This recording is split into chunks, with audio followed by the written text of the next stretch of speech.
Hey guys, Jake here. A tomb raider is betrayed by his boss, but a crow-shaped relic sends him back in time, giving him a second chance to take revenge. It's like solo leveling, but with the classic time travel twist of going back to rewrite the past and change your fate. Sounds pretty awesome, right? So, let's get started. The anime begins deep inside a dungeon, strewn with corpses, where a figure is locked in battle with a massive serpent. He slashes at the serpent with his sword, but barely scratches it, forcing him to dodge its attacks before going all in, only for the snake to smash him into a wall with its tail, and then lunge to devour him. He narrowly escapes, leaping at the beast and channeling his energy into his blade to pierce its skull. But the sword shatters in the process, still alive. The serpent clamps down on one of his legs, and though his sword is broken, he keeps stabbing at its eye relentlessly. The creature then traps both his legs and starts smashing him against everything around them. As he begins to black out, he asks himself how Kwon Tae-jun could have done this to him. And a flashback reveals the leader of an organization ordering him to complete his mission properly in exchange for a generous reward, though his smile is unsettling. Back in the present, we learn our protagonist is Seo Joo-hyun, age 38, who realizes he's about to die. But just before the serpent swallows him, a mysterious voice booms inside his head, and time itself seems to freeze. The voice asks if he can hear it. Confused, Joo-hyun replies that he's always been able to hear relics, though he doesn't know which god this one belongs to. Still, if it's really there, he begs it to destroy the snake and get him out. The voice only laughs if he honestly believes he'll survive in that body, and Joo-hyun realizes he no longer has legs. Even if the voice kills the serpent, he won't be able to walk away. It tells him he was saved by pure chance, doubts he'll last much longer, warns him of a miserable end, and laments that someone with his talent was born in the wrong era, unable to use the tricks he has up his sleeve. Joo-hyun snaps back that the voice is just talking without knowing anything about him. He never wanted to live like this either, and swears he'll do whatever it takes to kill Kwon Tae-jun. With that vow, the top of the tower lights up, and the voice replies that killing him would be a waste of his talent. Light floods the area, and a crow wreathed in a golden aura appears before Joo-hyun, telling him it will give him a chance to climb to the true throne if he's capable, then channels its power into him, restoring his body and filling him with overwhelming energy. He finds himself sitting and wondering whether that crow was a hero-class relic or a divine one, though he doubts it, before realizing his legs have regenerated and he's no longer in the dungeon. He's in a police station, and he wonders what on earth he's doing there. His thoughts are interrupted by an old woman beside him insisting the man is crazy and that he should be the one interrogated. The officer reminds them they're in an interrogation and asks for his name, but Joo-hyun, still stunned, struggles to compose himself. The officer grumbles about the suspect's lack of cooperation, calling it a sad way to start the year 2025. And hearing this, Joo-hyun is floored because 2025 was 15 years ago, meaning he's traveled back in time. Remembering the crow's promise of a chance at the true throne, he starts to smile, prompting the old woman to snap at him to answer the questions instead of laughing and muttering. Looking at her more closely, he recognizes her, and recalls shoving the punk sitting next to him after the kid tried to bother him, sending him sprawling as if he'd been waiting for the moment. The woman tells him he hit her son, who's barely in high school. He tries to figure out how to handle it, remembering that 15 years ago they demanded an outrageous settlement, forcing him to beg on his knees to get it reduced since he had no money at the time. Lost in thought, the woman loses patience and tries to slap him, but he catches her hand and tells her to knock it off since it was her son who started it, adding that they're asking for way too much money and that rich people truly are the worst. The kid feigns outrage and attacks Joo-hyun, who neutralizes him with ease, slamming him to the ground. Stunned at how light and fast he feels, Joo-hyun guesses it's because he doesn't yet have the relic sickness and has retained the combat skills he honed over 15 years. He gets excited thinking he can get rich off this, then catches himself remembering what he's just done. As the kid warns him, he'll regret it. In the next scene, Joo-hyun is thrown into a holding cell while the old woman continues arguing outside and the officers ask her to calm down. He wonders what she's even going on about. Since none of it matters, once the relics appear, chaos will reign. He recalls that in 2025, earthquakes struck all over the world and tombs emerged from the ground containing relics pulled from myths, legends, fables, and literature. Ancient stories carry real power, and those who possess relics gain different abilities, so everyone rushed to find them. He himself unearthed the archaeologist relic and hit the jackpot, gaining information about tombs and relics, and said goodbye to his miserable old life, thinking he could finally start over. But soldiers blocked the excavation site because the company TKBM held the excavation rights. The archaeologists refused to accept it, but seeing that the soldiers wouldn't hesitate to kill them, they backed down. That was when everything changed. TKBM's president, Kwon Tae-jun, along with other relic holders, banned everyone else from excavating new relics.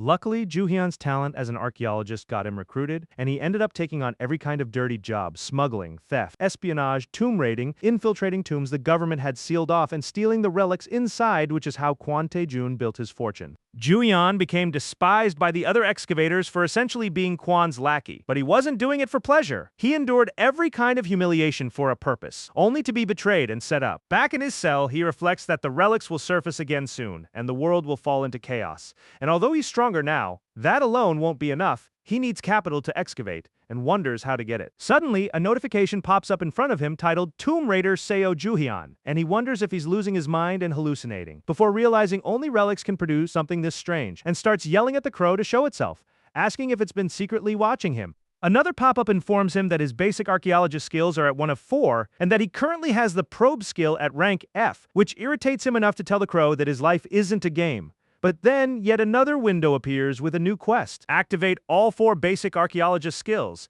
He complains about now having quests too, until the guard tells him to keep quiet. Wondering if he's the only one who can see these windows, he decides to test the skill and discovers he can see perfectly within a 1-meter radius. The power of the archaeologist relic, which he still retains even without owning it. He wonders what the crow could be scheming, since relics gain nothing from making humans happy. But his thoughts are cut off by Jianwu, who turns out to be his lawyer. Leaving the police station, Jianwu tells him he had bad luck, that the kid is a repeat offender who should be the one behind bars, and tells Juhyun to relax since he'll take care of everything. Juhyun thanks him, catching Jianwu off guard, who jokingly asks if he's turned into a normal person. Now, as Jianwu laughs, Juhyun reflects that this man is Inspector Kim Jianwu, who raised him since he has no family of his own. On the way home, Juhyun asks if there have been any strange cases lately.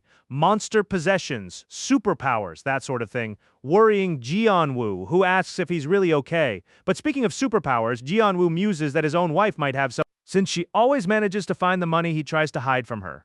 Juhyun just smiles, figuring there likely aren't any relic users yet, though he knows the tombs have already appeared without anyone claiming them, giving him the perfect head start. The problem is, he has no money, and the first tombs appeared in Europe and America. His thoughts are interrupted by a group of people who seem to recognize him, asking why he isn't at work. But Juhyun only smiles, having just found his source of funding. Among the thugs is Park Kyunggate, a former mobster turned art dealer who runs a gallery with his sister, Kyungju. Juhyun recalls that back in high school he needed money and worked for them, even though they paid him next to nothing and regularly beat him. One of the thugs steps up and demands to know why he isn't answering, threatening to beat it out of him, but instead it's Juhyun who delivers the beating. The others are stunned as he announces that, as of today, he's quitting and wants his severance prepared. Park Kyunggate just laughs and tells him it's time to settle the score. Though in the end, the score favors Juhyun, who beats Park soundly.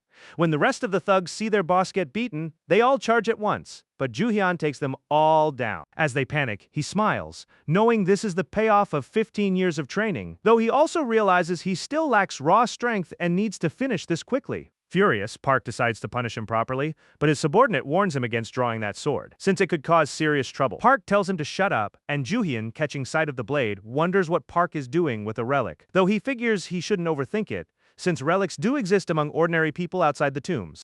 Park lunges at him, and Juhyun smiles, recognizing the perfect opportunity to claim his very first relic. Juhyun easily dodges every one of the attacks, quickly disarms him, and threatens him with a dagger. The rest of the idiots panic, and once Juhyun finally takes the sword, he shows them exactly how it's used. Activating his relic lets him see straight through people as if with X-ray vision, and moving at incredible speed, almost invisibly, he stabs all of them just enough to take them out of the fight.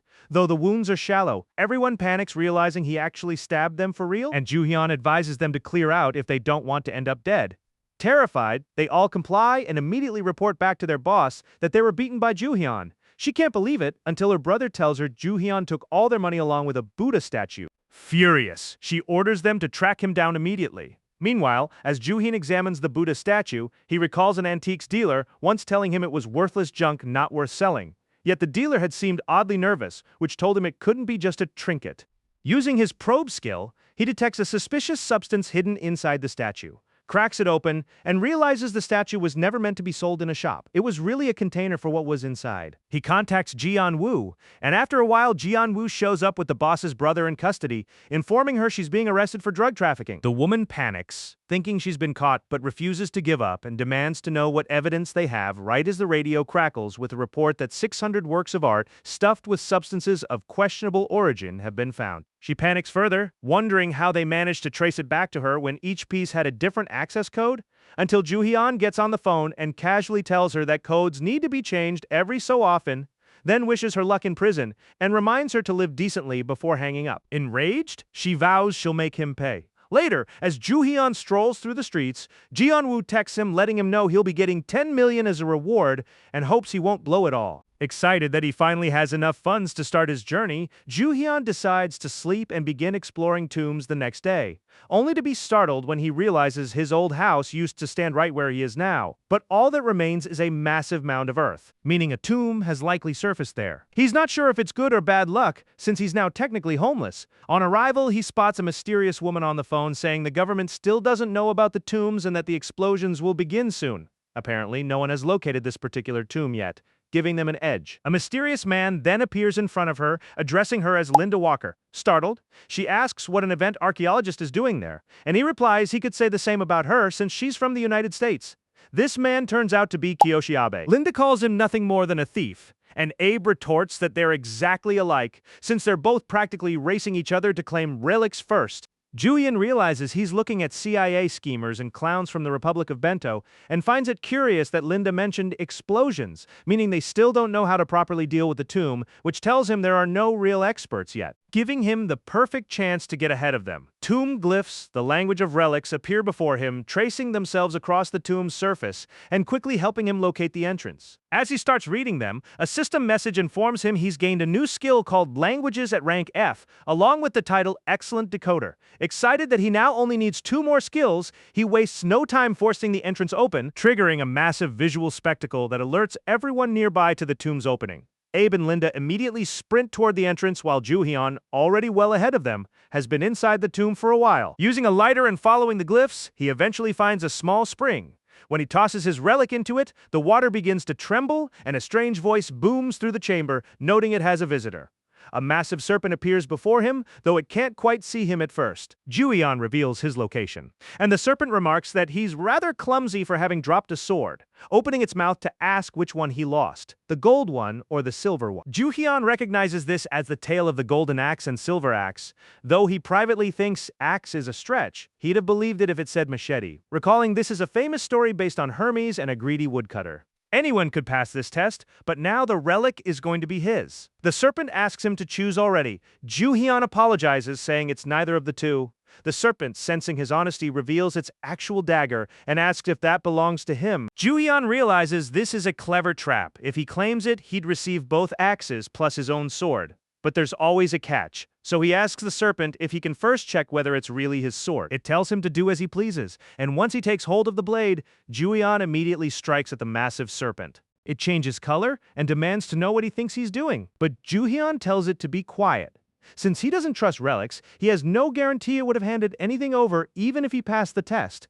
And besides, accepting those swords would have turned him into a serial killer? Startled, the serpent asks how he knows that. And Ju-hyun recalls that the real-world incident took place in the United States, where the golden and silver axes ended up controlling their owner and turning him into a serial killer. Refusing to let that happen to him, he drives his dagger into the serpent's head.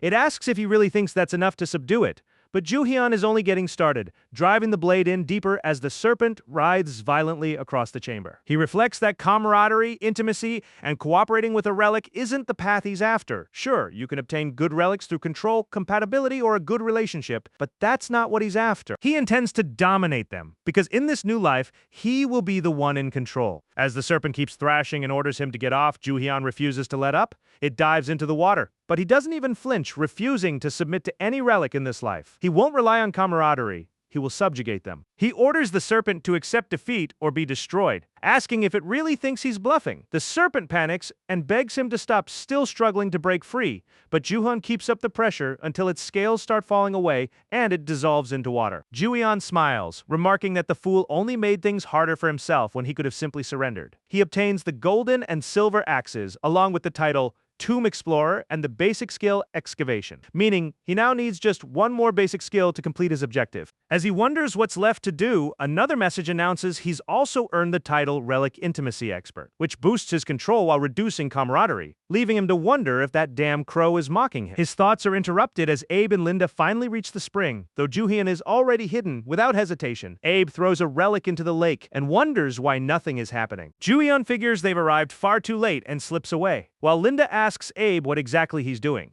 He can't understand why nothing's occurring, since according to the prophet, he was supposed to throw a relic into the lake. Linda realizes that means someone in Bento holds a prophecy relic.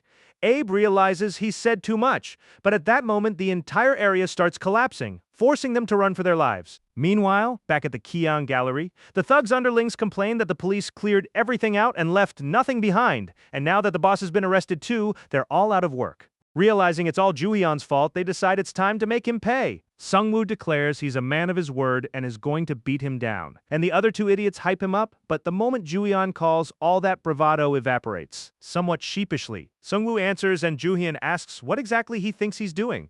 When he hesitates to respond, Juhyun asks if he wants to die.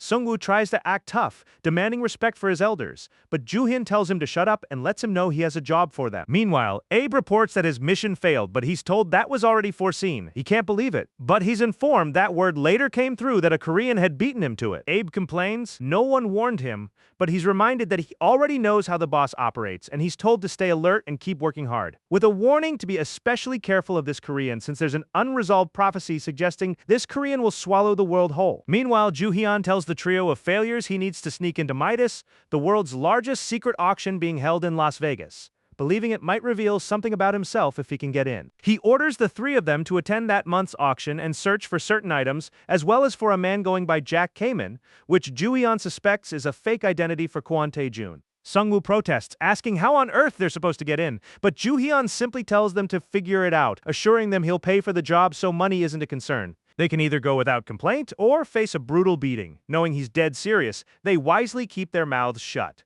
Sometime later, with everything ready, Juhyun prepares to set off and begin hunting relics. Before departing, he catches news of a fourth random murder that month, where the suspect behaved strangely and later tried to take his own life by setting himself on fire. Juhyun recalls there were plenty of strange cases like this, even before the tombs first appeared. Just then, Abe bumps into him and, being rather full of himself, demands an apology. But Juhyun just stands there thinking, recognizing him as the man he beat to the tomb earlier. Realizing that if Abe is here, a tomb must be about to appear nearby. He notices a relic tucked in Abe's clothes and suspects it might be the very one he's after. Ignoring him entirely, Juhyun walks on, infuriating Abe, who grabs his shoulder, giving Juhyun the perfect opening to douse him with his soda. Abe erupts, screaming that Juhyun will have to pay since the outfit is expensive. Juhyun apologizes while using the moment to lift the relic off him, also picking up his ID from the ground and asking if it's his. Abe grows nervous, wondering if his identity has been exposed, since he absolutely cannot let anyone know he's here. But suddenly, a massive earthquake strikes. The city descends into panic, the sky darkens, and Juhyun smiles, knowing he's hit the mark. A tomb is about to surface right there. He walks off, satisfied, while Abe receives a call informing him the sealing process has just begun. The prophet tells him he already knew, and also foresaw that the Korean who stole from him is very close by, though even the prophet isn't sure what that means, only warning Abe to be extremely careful around alcohol, which leaves Abe stunned, wondering if the Korean he ran into really is the one from the prophecy. Suddenly, swords start emerging from the ground. Pillars of light appear, and Juhyun realizes a tomb is about to open. He wonders where this sinister aura is coming from, but he already knows that swords covering the area can only mean the Muramasa tomb, the legendary Japanese blade, is about to surface. He recalls that in medieval Japan, the Muramasa smiths were famous for forging swords of extraordinary sharpness and quality, but father, son, and grandson alike all ended up impaled on their own blades. And this cursed Muramasa sword that wiped out its entire clan is the very relic about to emerge, one especially hostile toward humans. Status windows pop up warning Juhyun that a malevolent aura is seeping into his body and damaging his skin, meaning he needs protection, though all he feels is excitement at the chance to claim the relic. After searching for quite a while, he starts complaining that the tomb is massive and even the golden axe can't help him locate Muramasa. He figures the Japanese man must already know where it is and regrets not having followed him instead, deciding it's better to track him down first. As he moves forward, he hears people screaming and sees a student being overtaken by the malevolent aura, realizing anyone cut by it will end up just like her. Nearby, he spots a bridge trap designed to trick people into thinking it's safe to cross before suddenly vanishing beneath them, and warns everyone to get out of the lower area immediately, asking if the one who pushed them down there was Japanese. They confirm it, explaining the man sang a strange song right before a hole appeared and he shoved them into it. Ju-hyun gets excited, realizing the Japanese man can't be far. Sensing he'll need some help, he pulls out the sun and moon relic he stole earlier, explaining it's based on a rice cake and a rope, the cake the tiger demanded from the mother, and the rope that descended from the sky to save the sisters. Another status window announces he's earned a new title and unlocked a new skill. Dexterity at rank F. With all 4 basic skills now unlocked, he completes his quest, meaning he'll receive his reward once he escapes the tomb. Thrilled that everything is falling into place, he immediately leaps in to face the possessed student, and the two clash in a deadly knife fight, though Ju-hyun, brimming with confidence, easily subdues her using the rope relic, freeing her from the possession and restoring her sanity. With the situation under control, he asks everyone if they saw which way the Japanese man went. One of the men tells him he saw him cross the bridge and disappear into a cave. Excited, Ju-hyun says he'll need some help, and after seeing the girl has recovered, takes the rope from her and tells everyone he plans to beat that Japanese man senseless, but he'll need their help finding him.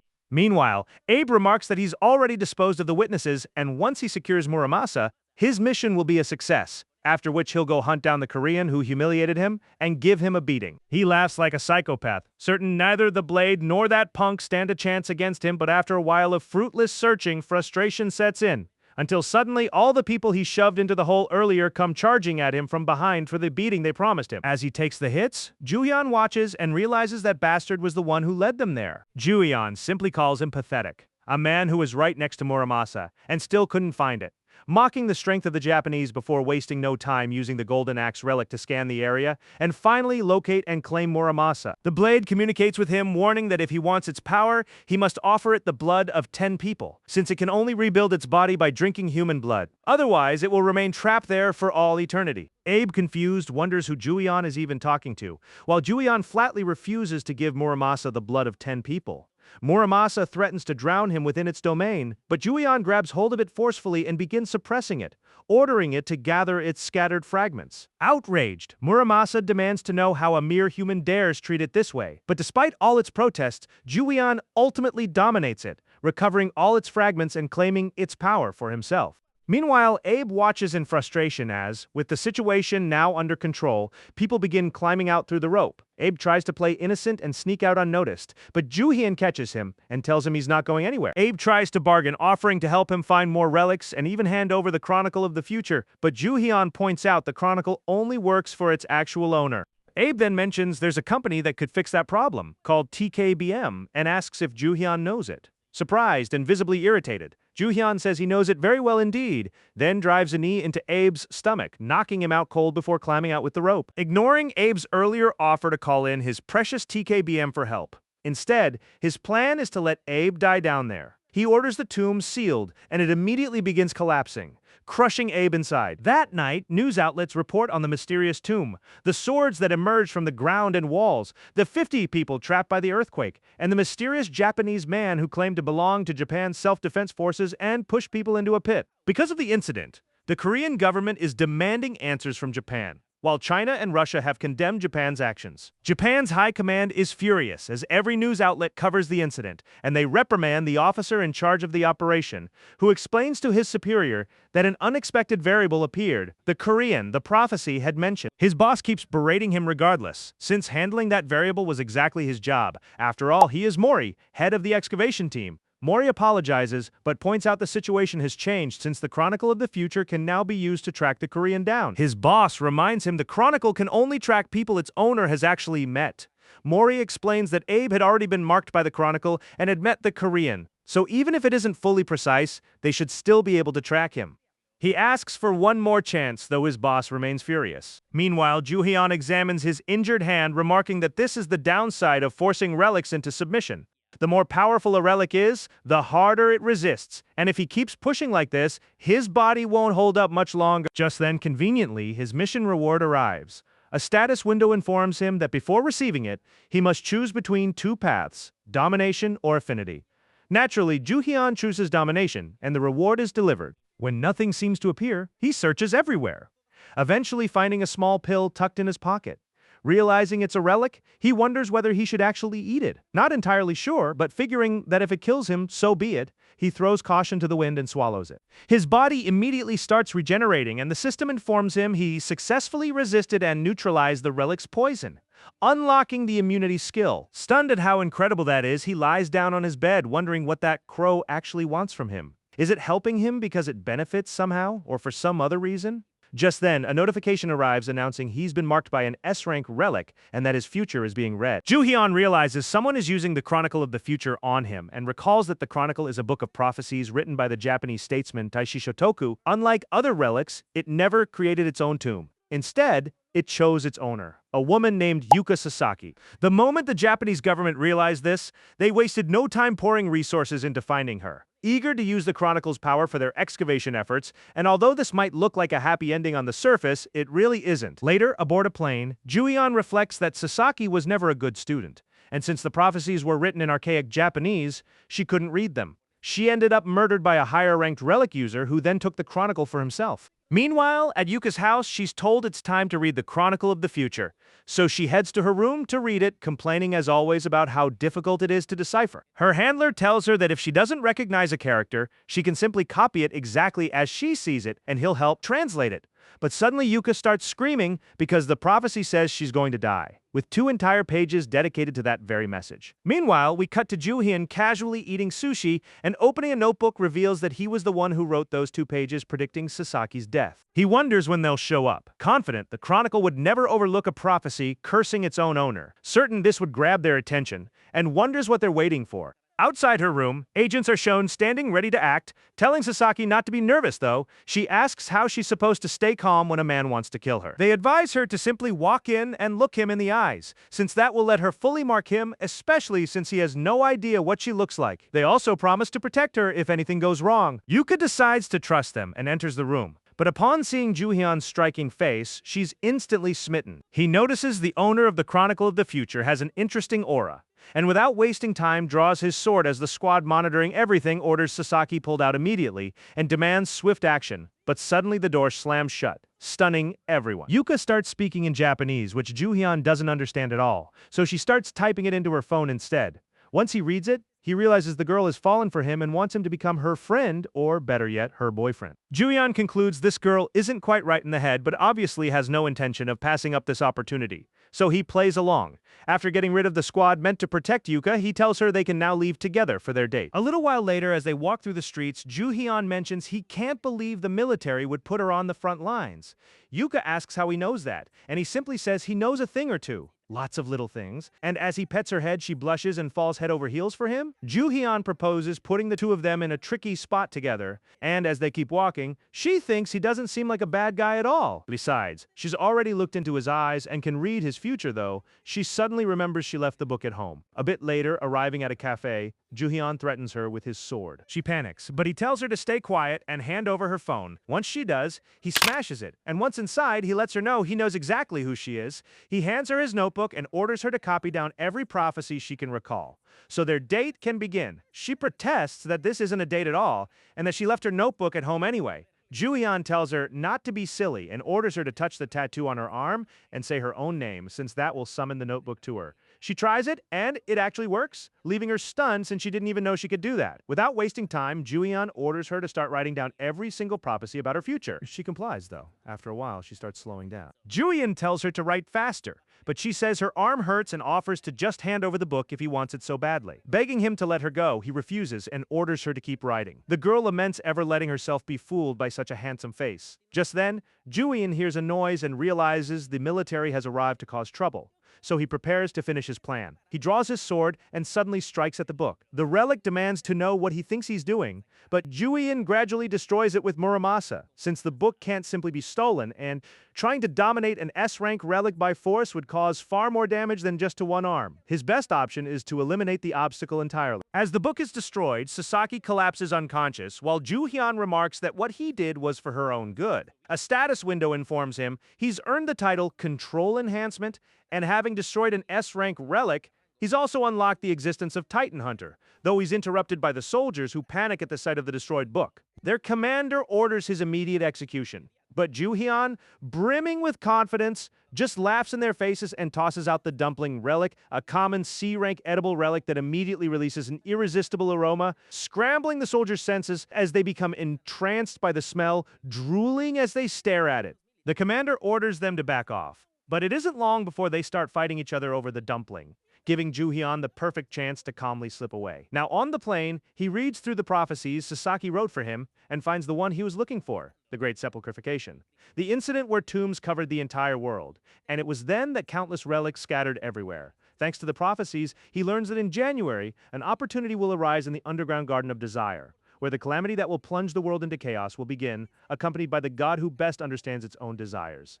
Ju-hyun figures the prophecy is referring to Midas, the underground auction in Las Vegas, and that's where he'll find that bastard. Arriving in Las Vegas, he meets with his new subordinate, who hands over all the information he managed to gather. Ju-hyun notices the intel is solid since Kwon Tae-jun's name is clearly on the list, and if he's going to be in Las Vegas, it must mean a high-quality relic will be presented at the auction. He looks over the items up for auction, but notices none of them are divine class, leaving him wondering what exactly the prophecy meant, though there are still a few items worth bidding on. His subordinate asks how he plans to compete in an auction that starts in the billions, and Ju-hyun says that's the easy part. After all, they're in Las Vegas, the best place in the world to make a fortune. Meanwhile, a mysterious figure is informed that a single individual managed to destroy the Chronicle of the Future and escape Japan's soldiers. He's asked whether they should eliminate him, but he replies that if one person managed all that alone, it would be far better to recruit him instead. Meanwhile, Ju-hyun is busy racking up a fortune at the slot machines. His subordinates wonder what kind of trick he's using as he hits the jackpot on every single machine he touches, exciting the crowd around him, though as expected, the house never loses, and one of the security staff approaches to search him, since it's the first time so many consecutive jackpots have hit that casino. Ju-hyun lets himself be searched, and the guard asks about his amulet. Ju-hyun explains, it's just a keychain he bought as a souvenir, which also doubles as a knife. The guard apologizes and lets him go, while Ju-hyun privately smiles, knowing it's actually the golden axe in disguise and he's been using its wealth-attracting power the whole time. Though the axe itself grumbles about how embarrassed it is to be stuck in that form, he pockets it and tells his subordinates it's time to move on. As they walk, he notices someone thoroughly detestable, Siwoo, and if Siwoo is there, that means Tae-jun is nearby too. Siwoo is clearing the way for his master, and seeing him fills Ju-hyun with rage as he remembers everything he and his team suffered because of him. Though back then, Tae-jun didn't even know who he was, which works out perfectly, since it means Ju-hyun can claim every top relic at this auction for himself. Just then, the blonde subordinate from earlier tells Ju-hyun something strange is happening, with his bag checking it. They find the silver axe warning that something is approaching. Ju-hyun grows uneasy since the golden axe detects fortune, but the silver axe detects threats. Suddenly, people all around begin arguing, and everyone in the room starts losing money one way or another. Ju-hyun wonders what on earth is happening. Some investors are losing money as stocks crash, others are getting robbed outright. It's chaos everywhere. Ju-hyun quickly realizes what's causing it and panics upon spotting her in the room, Irene Holton, the youngest daughter of the Holton conglomerate. He recalls that in the past, those who held divine relics carried titles like the Monarch of Fate, the Monarch of Conquest, the Monarch of Abundance, and others, but the one who wielded the most terrifying power of all was Irene Holton, known as the Monarch of Ruin. Anyone who got close to her suffered misfortune, whether losing their fortune or falling gravely ill. Knowing full well it's best to stay far away from her, he tells the group they need to leave immediately, but Irene spots him and rushes over, calling out his name. Ju-hyun panics and quickens his pace. Though it doesn't help, when he tries to open a door, he gets shocked by static electricity. Status windows immediately warn him that his relics are taking a serious hit, suffering irreparable damage. Worried, he tries to shake off Irene as she grabs his arm, but he pulls away. She excitedly asks him to give her just a moment, but the status windows keep warning him that a monstrous aura is worsening the condition of his relics, dealing them potentially lethal damage. He pulls his hands free, and Irene apologizes. Ju-hyun's subordinates wonder what's going on with him, while Irene, somewhat embarrassed, asks if he's really the one behind all those consecutive jackpots. His excited subordinates confirm it, and Irene admits she was looking for him so he could teach her his secret. Ju-hyun tells her she has the wrong person while the blonde subordinate scolds him for being an idiot, insisting you can't just reject a woman like that. He offers to talk to her himself instead, but the moment he approaches and starts flattering her, he too gets hit by the effects of her relic, along with everyone else nearby. Worried, Irene begs Ju-hyun to please just listen to her. He tries to walk away, but her ruin won't let him escape so easily. She asks if he's alright, and when he tells her she's the one causing it,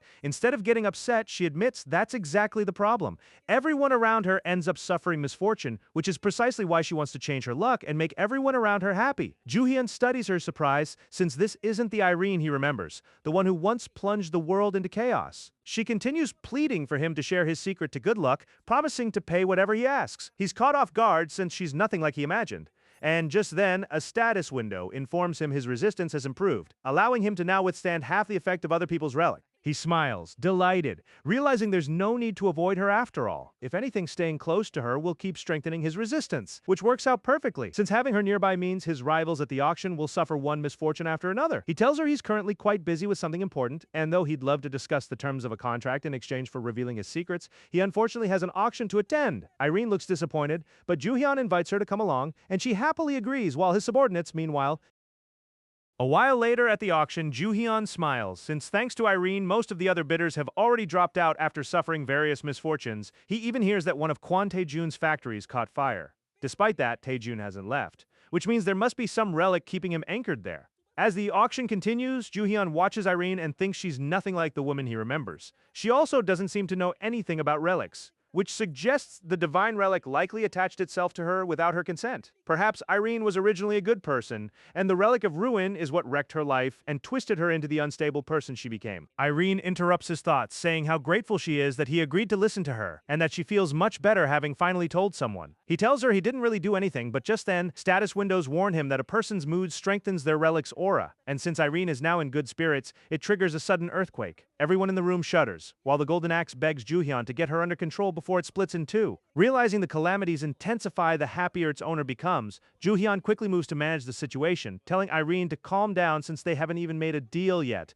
A bit embarrassed, she apologizes for causing trouble again, and as her mood dips slightly, her relic's effects return to normal. The auction proceeds smoothly again, though some participants start arguing among themselves, which works out great for Joo-hyun, since the power of the ruin relic is steadily eroding his rival's sanity, giving him the perfect opening to eliminate the competition. He tells Irene there's no reason for her to feel sad, since maybe she really can bring people happiness, and offers to discuss their deal, which immediately lifts her spirits again. Joo-hyun starts talking to her as though her problem has an easy fix, all while using her improving mood to make his rivals lose their composure, obsessing over worthless junk lots. Despite Irene's immense power, Tae-jun keeps bidding steadily without letting her influence throw him off, proving he has remarkable self-control, though he also uses her effect to bait Tae-jun into overspending on ridiculous items. In the end, he walks away with the Hammurabi Code, Shakespeare's quill, and Marie Antoinette's necklace, though he's disappointed nothing divine came up for auction despite the prophecy promising there would be. Just then, the auctioneer suddenly announces an item that wasn't listed in the catalog, a very special relic, a young mystical almond tree. Tae-jun smiles, clearly having been waiting for exactly this moment, while Joo-hyun feels a rush of excitement, determined to do whatever it takes to claim the plant of eternal youth for himself. Without hesitating for a second, Joo-hyun places the first bid, but Tae-jun counters immediately. Joo-hyun realizes Tae-jun noticed it too, and recalls that the legendary emperor of ancient Dahlia sought immortality, and this is the very tree of eternal youth he desperately searched for. Before Joo-hyun returned to the past, the relics had ravaged his body, leaving him able to survive only by consuming the fruit of this exact plant, which was in Kwon's possession at the time. He'd had to carry out plenty of dirty work in exchange for that fruit, since his life literally depended on it. Now he understands Tae-jun got it at this very auction, and if he loses it here, that same future will repeat itself, so it has to be his, no matter what. The auctioneer then mentions that the plant is rumored to boost virility, and Joo-hyun gets embarrassed and irritated, thinking these people are just ignorant. Since the plant is no aphrodisiac, but now that he's bidding on it, everyone will assume he has performance issues. The bidding opens at $200,000 and quickly climbs to $500,000, then $500,005, with Joo-hyun unable to believe these fools genuinely think it's some kind of aphrodisiac. Kwon offers a huge sum, but others keep pushing back with 15, 20, and 22 million, so he calmly raises it to 40 million. The other bidders, desperate not to miss their shot at working again, push it to 45 and then 50 million. Joo-hyun starts to panic, not expecting the bidding to spiral this fast, and nearly has a heart attack when Kwon offers 100 million, leaving him no choice but to turn to Irene, who casually offers 150 million. Everyone in the room is stunned. Kwon, confused about who this woman even is, refuses to lose the plant and bids 160. But Irene, practically swimming in money, counters with 200, clearly just bidding for fun at this point. Assistant urges to stop and explains that this woman is Irene Holton. Kwon doesn't care and bids 220. Siwoo tells him to calm down, since there's no outbidding a Holton, and Irene proves it by offering 300 million. Kwon, refusing to back down, is about to bid past 300 when Siwoo stops him before he does something reckless, and in the end Irene wins the plant. A little later, they're told to wait while everything is prepared, and Joo-hyun thanks Irene, well aware he just made her spend a fortune. She tells him not to worry about it. After all, he's going to help her with her problem by sharing some of his good luck. Joo-hyun corrects her, however revealing he won't be giving her anything. She's the one who'll be giving something to him. He asks if she's ever noticed something strange following her around, and asks her to hand it over so she can stop spreading misfortune, thinking to himself, this will kill two birds with one stone. He'll get a divine relic and solve Irene's problem at the same time. But she tells him she hasn't noticed anything following her. Ju-hyun asks if a tattoo ever suddenly appeared on her, and from her reaction he realizes she's possessed. Since tattoos are markers of possession-type relics, the same as Yuka's, which is proof of her pact with the Chronicle of the Future. Unlike consumable relics, possession-type relics can only be used by their actual owner. A bit embarrassed, Irene shows him a photo of her tattoo, and after examining it closely, he realizes it's a parasitic relic. Relics that latch onto their owner's body are extremely rare, meaning stealing that power will be far more difficult than he thought. He tells Irene he assumed this would be an easy fix, but it isn't. Still, he promises to find a solution for her little by little. He gives her his phone number and assures her he has no intention of running off. Irene sighs, but thanks him anyway. While he privately thinks that even if he can't claim her power outright, at least he can keep her close. Meanwhile, the staff handling the auction items inform them that aside from the almond tree, the rest of the one items can be taken home once paid for, and ask if they'd like transport arranged. Ju-hyun steps aside and tries calling someone, but the call won't connect. Fearing the worst, he's proven right. The blonde kid and the others are shown fleeing with all the money, thinking they're now rich and free of worries. Just then, the silver axe nearly takes one of their heads off. Panicking, they call out to Ju-hyun, who simply tells them to shut up and announces it's time for their punishment. He holds up a glowing stone in his hand and a pillar rises behind him. Ju-hyun explains this is the code created by Hammurabi, king of Babylon, famous for the phrase an eye for an eye, a tooth for a tooth, a retaliation relic that reflects back whatever is done to its bearer. He happened to win it at that same auction and figures this is the perfect chance to test it out, invoking an eye for an eye, a tooth for a tooth, a betrayal for a betrayal. He activates the code of Hammurabi, instantly trapping all three of them. Normally, the relic repels attacks, but as a legal code, it can also restrict certain actions. A status window confirms the relic will now monitor its target. The three are freed to move again, confused about what just happened until Ju-hyun explains that as long as they don't betray him, nothing will happen. But if they do, they'll end up torn apart.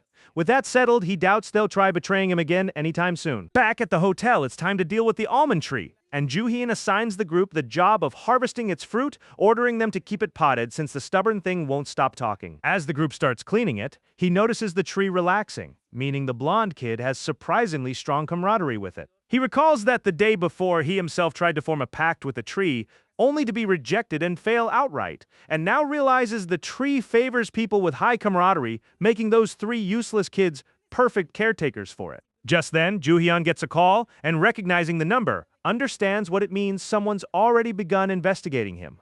He answers to find it's Kwon Tae-jun himself, who introduces himself. Ju-hyun plays along and asks what he wants. Kwon gets straight to the point, revealing he knows Ju-hyun holds the tree Irene bid so hard for, and wants to negotiate a deal. Ju-hyun tells him he's not interested and hangs up. Right after, Siwoo approaches and offers to personally retrieve the tree for Kwon as long as he's allowed to use the company's relics. If granted permission, he's confident he'll get the tree easily, assuming Ju-hyun is just an ordinary man. Later, at a bar, Ju-hyun notices the golden axe has been reacting for several days now, meaning someone has started tracking him down, though he's annoyed it's taking them this long. Just then, Siwoo shows up walking straight toward him.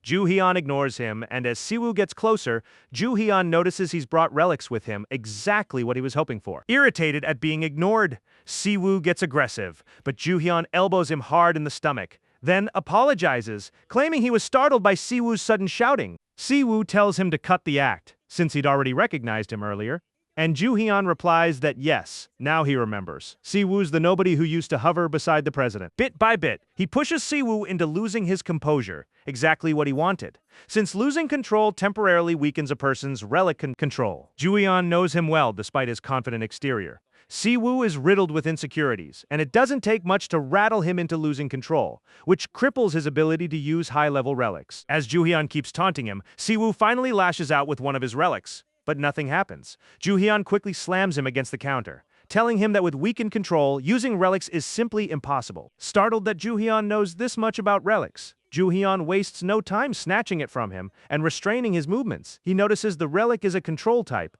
and sensing Ju-hyun's own exceptionally high control, it allows him to use it, which he does without hesitation. Siwoo panics as the relic's power takes hold, while Ju-hyun explains the powder is zombie powder from a voodoo priest, an A-rank possession relic that strips anyone who touches or inhales it of their sanity temporarily. With Siwoo out of commission, Ju-hyun knows he'll be free from pursuit for a while. Sometime later, Kwon is shown furious, discovering his right-hand man locked in a cell with no trace of consciousness left. Back at his office, he orders the rest of his men to forget about that failure and focus on recovering the stolen relics, but they inform him that when they found Siwoo, he had nothing on him at all. Enraged, Kwon orders his lawyer, Lee Jina, summoned immediately, already realizing he'll need to adjust his plans. Meanwhile, at the airport, the blonde kid complains to Ju-hyun about being forced to carry everything, though Ju-hyun tells him to just deal with it, privately thinking he already had solid relics, but now he's amassed even more between the auction wins and what he stole from Siwoo.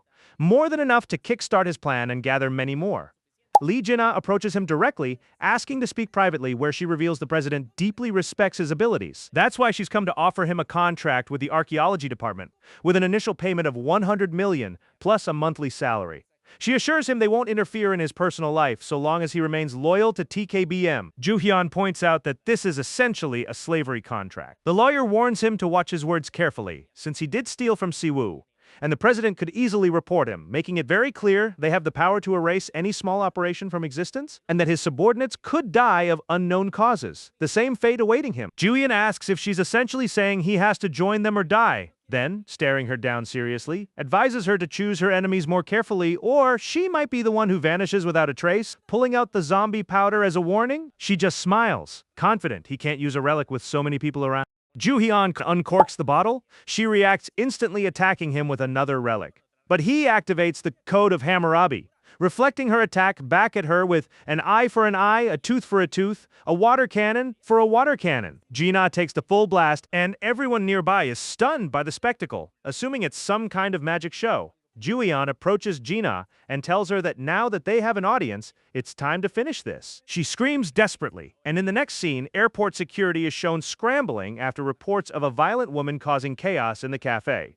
Kwon Tae-jun, also at the airport, grows increasingly frustrated as he processes the situation. Ju-hyun, meanwhile, admires his newest acquisition, a B-rank relic with 50 uses remaining, but suddenly hears a voice addressing him as human, warning him to get out of there immediately because he's in danger. He wonders if it's the crow, though the blonde kid asks what he's muttering about while staring up at the sky. Ju-hyun smiles, realizing the others can't hear it, and the voice, apparently the crow, orders him to move quickly to its location. Irritated, he snaps that relics don't get to give him orders and complains that it sent him back in time without explaining anything. Ju-hyun decides to ignore it, and the crow warns he'll regret it. Just then, Kwon approaches him directly, and Ju-hyun's subordinates ask if that's really the famous Kwon Tae-jun. He confirms it and tells them to stay quiet. And suddenly the blonde kid and everyone else start writhing in intense pain. Ju-hyun finally understands what the crow was warning him about, while Kwon simply smiles.